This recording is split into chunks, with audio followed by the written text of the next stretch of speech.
يا عيني بقى على فطار الجمعة يا جماعة للغاليين، أنا مش قادرة أقول لكم على الأصناف اللي تجنن بجد، تحفة. هو ده فطار الجمعة اللي على أصوله بتاع الست المصرية الأصلية.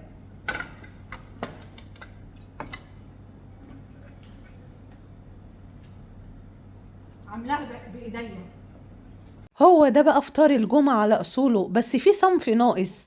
الشاطر اللي هيقول ايه هو الصنف الأساسي اللي المفروض يتحط وسط الفطار وده الكوماندا بتاعهم، هبعت له كارت شحن ب200 جنيه زي ما بعمل معاكم كل يومين. هختار أول 5 هيجاوبوا صح. يلا خليني أفرحكم.